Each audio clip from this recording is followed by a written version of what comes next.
afternoon. Hopefully people didn't eat too much at lunch, right? So if you do fall asleep, just don't snore. That's all I So I'm here today to talk about delighting the business, the power of listening. My name's Allison Truck, and I am the Senior Director of Cybersecurity, Identity and Access Management at Otis Elevator. And yes, we are just that, an elevator company. But believe it or not, we have 82,000 identities, and a lot of different nuances throughout the globe, right? We are a global company, so there's a lot to think about and a lot to hear about and a lot of goals and a lot of challenges. So the first thing that I want to do is make a statement. A successful identity and access management program is all about technology. Who believes that's a true statement? Well, good. That means everyone here is in agreement with me because the answer is false. If you don't understand the business, right, and you don't tie your goals to what the business needs, you're not going to have a successful program. It's really important that people realize that identity programs are business enablers. They're not just there to protect data. I mean, yeah, for all cybersecurity, right, our goal is to protect data. But if you don't enable the business, you're not going to get that interdepartmental right, support for your program. Right? We're always trying to figure out where's the funds going to come from, how do we get people to come along for the ride. Right? And I think we've all probably learned that just by saying, well, you have to do it, it's in policy, cyber says so, right? That's not going to make your program successful. So it is very important to make sure that you tie it all to the business needs. So think about your identity program, right? Of all of cyber, this is the one area that really gets complex. It touches on every area in the company, right? You've got human resources, definitely need to partner with them, right? Because they will become one of your biggest supporters. IT infrastructure and application development, I think that goes without saying, right? You need to keep them from hurting themselves. Compliance and audit. Other security practices, all the ones that are like, oh yeah, that's just identity, and then your lines of business. So you might have financials. Everyone's got a finance area, right? They got to support them. You've got services areas, you've got sales areas, and depending on your company, there's all different business needs throughout the company. So make sure that you're thinking about everybody as you go along. So let's talk a little about networking and relationships. Everybody thinks about that when they're not in the company, right? Because you're always thinking, that's what you're doing here, right? You're networking with other people. How do other people get the job done? Who can I go work for next, right? That's all part of networking.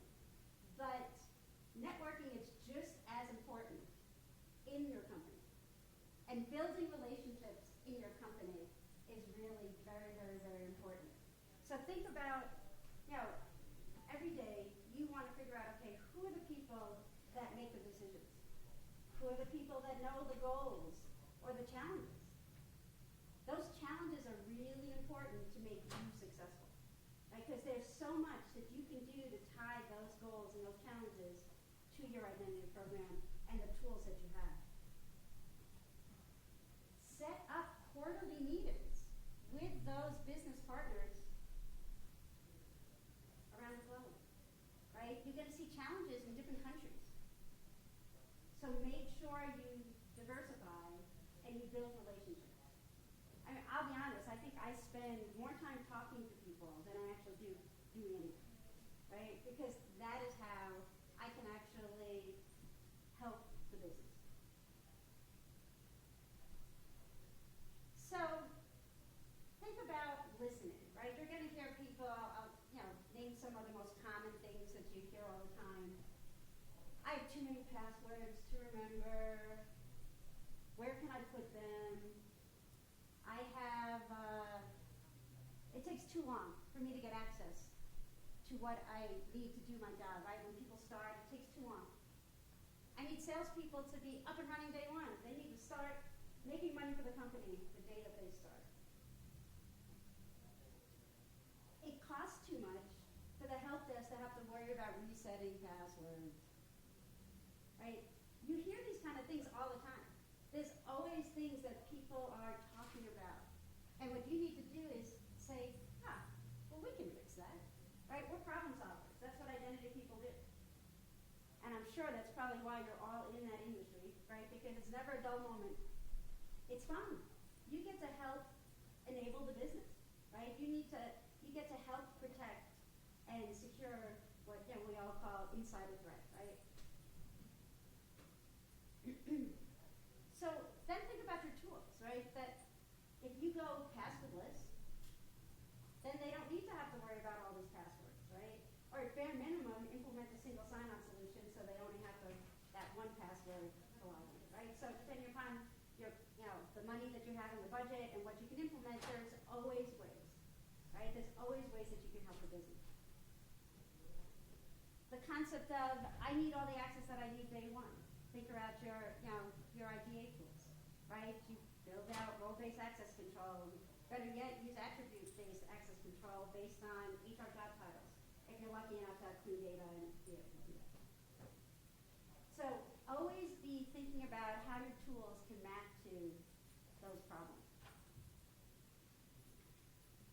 So now that we talked about listening, let's talk about don't just listen, also make recommendations, right? How many times have we built things just based on people telling you what they need?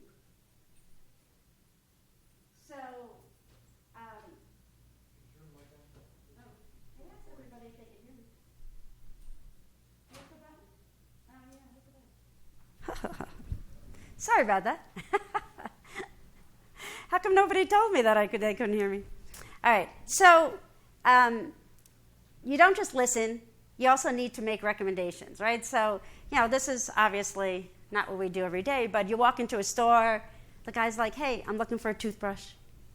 And, the salesperson says, oh, I'll take you to the place with a toothbrush, but do you also need toothpaste, mouthwash, dental floss, right? So don't always go by what your business partner says they need, right? Because they're going to pretend that they're the expert and they're going to say, well, this is what I need, right? There are things that you can do to improve it.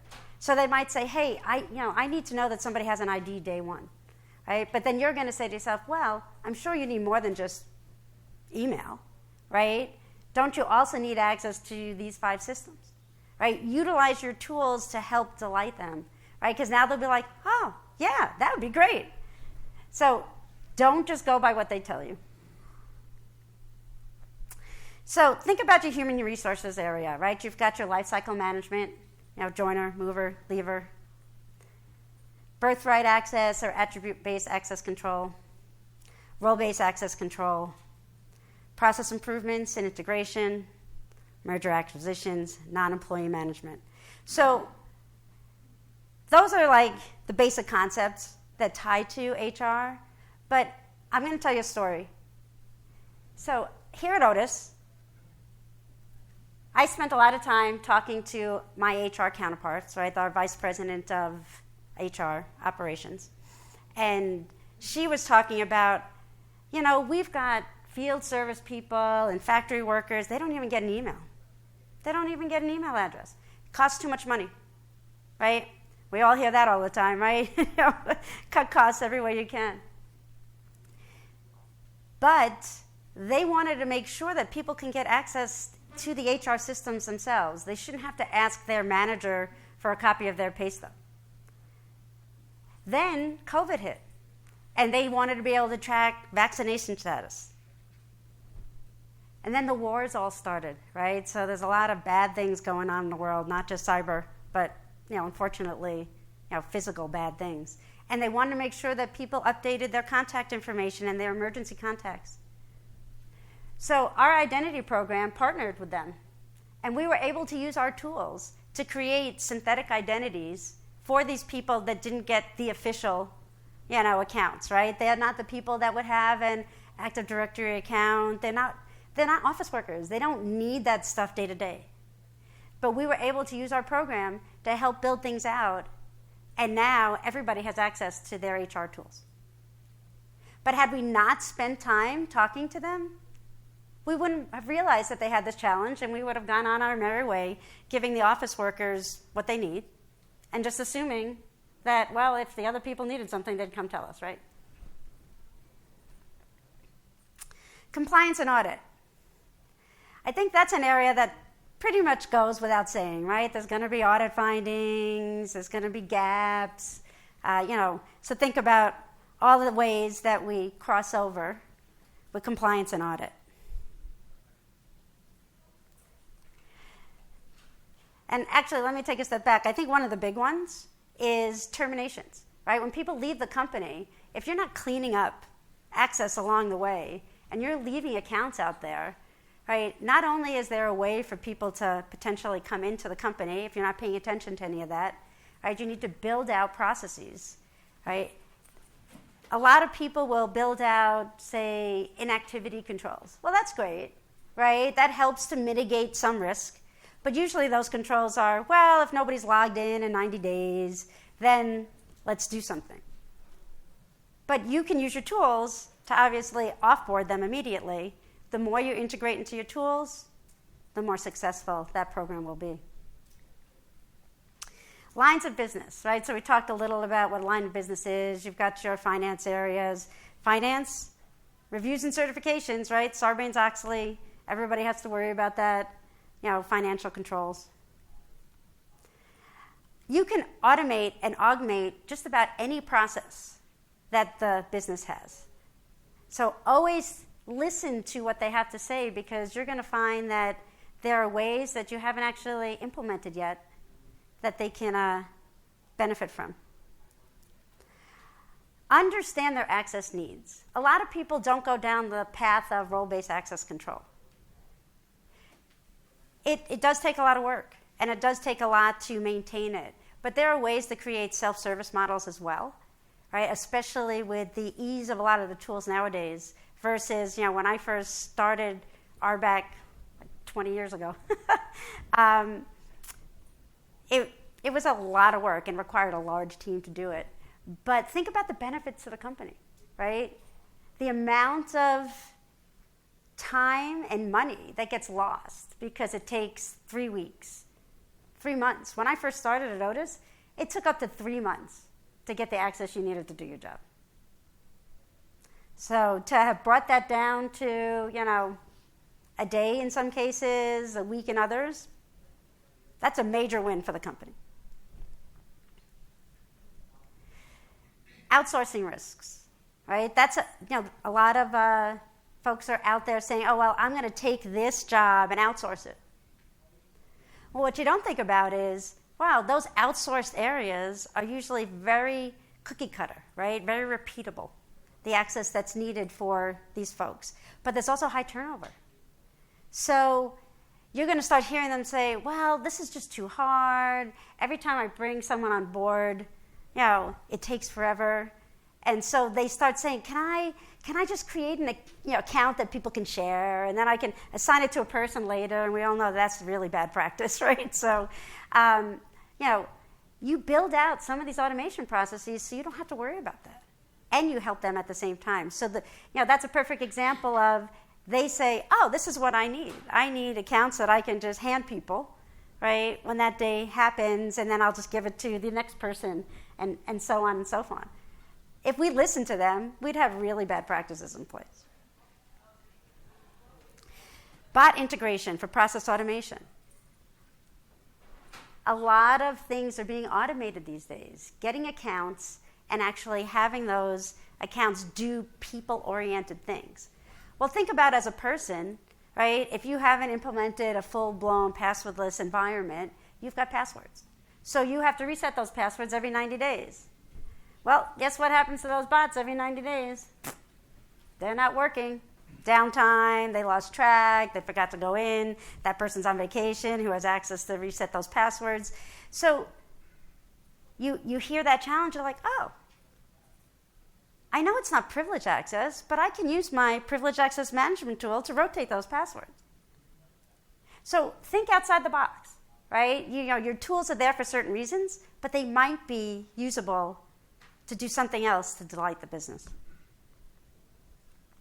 And then, of course, just general access support, right? There's lots of things you'll hear about that you can actually automate. Other security practices, right? Yes, we are the access control experts. Remember that, because everybody else in your security practices think they know what you do, but they don't always know what you do. I mean, I live that every day, right? If I hear some of my, the guy who runs the SOC, for instance, right? He's just like, why can't I just do this? And I'm like, have you not read our policy? So, there's things that if you start collaborating and start brainstorming together and say, how can we work together as one cyber program? You'll find that there's a lot that the identity team can do for the other areas of security. You feed data to the other tools. That helps with incident response, behavioral analytics. Control privileged access. You tend to do it at the operating system level, right? That's probably what most people do, service accounts. But what about your cyber tools, right? Those are high risk. Those should be one of the first things that you pull in. And then you can say, oh, well, anybody who comes into this area of cyber needs XYZ access. Well, do they need it every day? Right? Let's protect it even better. Let's come up with a way where you have an account, right, a pooled account that has those, say, elevated privileges that you need when there's an incident, but only when there's an incident. Protect it so that it's, you can check it out, but then it logs who's actually using it. And then they don't have all these privileges all the time, right? So work together to build things out, because there's a lot that identity can do for the other areas of cyber. What about when there's an incident? Now they got to call somebody and say, all right, we need you to cut off this access, and we need to put a wrapper around this particular account, right? Or terminate that account immediately, right? That happens too. Well, set them up for success and get more sleep yourself, right? You don't have to be called if you set up a role for them, right, that they can elevate when they need it. Policy-based access controls, right? We're all trying to say to ourselves, hey, I don't want people to just plug in a USB and, download data, right? Because now you're worried about what data is being taken off site. What if they lose the USB? So we had built out all sorts of approvals, right? I mean, literally all the way up to the executive level if somebody was going to have the ability to put a USB drive into their computer. Why not also tie that to a group so that you can easily provision and deprovision at any time, so that once that approval goes through, it can actually be, given to them right away. And if at any point you find out that somebody has given their notice, you can utilize your data to identify that and remove that access, so that in those last 2-3 weeks and whenever they've given their term date for, they can't start downloading all this data. So again, there's lots of things that you can do with your tools to help the other security areas. IT infrastructure and application development, right? They are an area where you're constantly having to help them, right? Because we have to help them not hurt themselves. So I actually have a meeting every Friday morning. Now, nobody really likes Friday morning meetings, let alone Friday meetings. It's an optional meeting. It became known by a couple of people as Breakfast with Allison. And all we do is talk. We just collaborate. Like, hey, we've got some stuff going on. What do you got going on? What's keeping you up at night? Right? What's not working for you? What challenges do you have? And we work together to collaborate and keep that going. By automating provisioning and deprovisioning, right, you can help them to actually, save money, right? They don't have to have a team of people doing that. Obviously, you need to protect their privilege access, but think about maybe making it a pass-through so they don't have to cut and paste that password out of the tool and then go over to the server and type it in, right? Because that's not the safest thing as well. Service account processes, controls, application integration. There's so many things you can do. So how do you begin? Simple steps, right? Know the capabilities of your systems, even the things that you're not using them for, right? You might not use every feature, but you need to know what's there and what its capabilities are. And from conferences like this, what other tools are out there that you should be thinking about? Not just from a security perspective, but to enable the business. Set up meetings with leaders, right, throughout the company. Learn their challenges. Learn their why, right? That's a very big one. Learn the why. Why is it that I should do the things that you're asking me to do in identity, right? It's not important to me. I got the bottom line to worry about. But if you tie their why to your capabilities, then they come along for the ride. They realize the benefit that they're going to get out of it, and they'll help you implement. So just remember, it's all based on trust, communication, problem solving, collaboration, and then execution. So that's all I have to say today. If anybody has any questions. Okay. So I saw your recommendations suggestion slide where you were talking about the toothbrush and things like that. And I was wondering, how do you, like a rule of thumb to reconcile between the principle of like least privilege versus the recommendations? So when you're thinking about least privilege, you actually, by building out the roles or building out the access profile for these people, you help to keep it to minimum necessary. And when you move from job to job, you put in a mover process, so it says, oh, well, they're not doing that job anymore. Take away this and add this, right? So, it's those standard things that we do every day, but we don't realize that we're actually helping them with that minimum necessary. And if they ask for all sorts of privileges, of course, you always got to ask why. What is it you're really trying to do? Because there might be ways that we can do it without giving you that much privilege. Any other questions? How was lunch? Was it good? Yes? What do you find are the biggest challenges in collaborating with some of the business areas? Because I assume not everybody loves identity and access management. So the biggest challenge is helping them to understand their why, right? Because I really think it all ties back to that. So when they say they don't want to do it, you need to understand why. Why is it you're not willing to do it? Why does it seem like it's something that's going to cause operational risk, right? Because we're always in identity trying to balance security risk and operational risk. And when you're able to help them tie that together, I really think that helps to overcome what those concerns and issues are.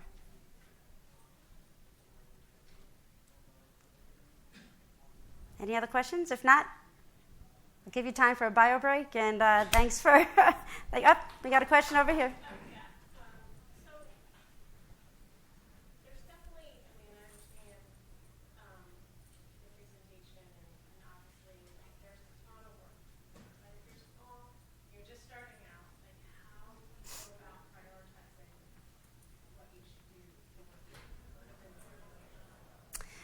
Yeah, so I run into that every day, right? So Otis Elevator is a big company, but we've got small budgets because a lot of what goes on is like out in the field, right? So your office workers is a much smaller population. So I think you always need to focus on high risk first, right? So that's when it focuses on security versus everything else. But by having those conversations with the business and figure out, okay, which are the biggest challenges, which are hurting the bottom line, right? So there's that balance, right? What can I do to help with what I have? Because sometimes you can build out processes. So for instance, maybe you can't bring all these applications into your IGA tool, and you can only do a subset of those applications. But they want you to do more, but nobody's got the funding, you're a small team, If you integrate with your ticketing agent, right, you might not be doing that actual automated provisioning, but you can push tickets downstream, so it's still connecting, and you can say, okay, during onboarding, give them this. During offboarding, take that away, right? So there are ways to do it through process. You just have to think outside the box. I hope that answered your question. So, anyway, I think we're done. So thanks, everybody. Appreciate you coming.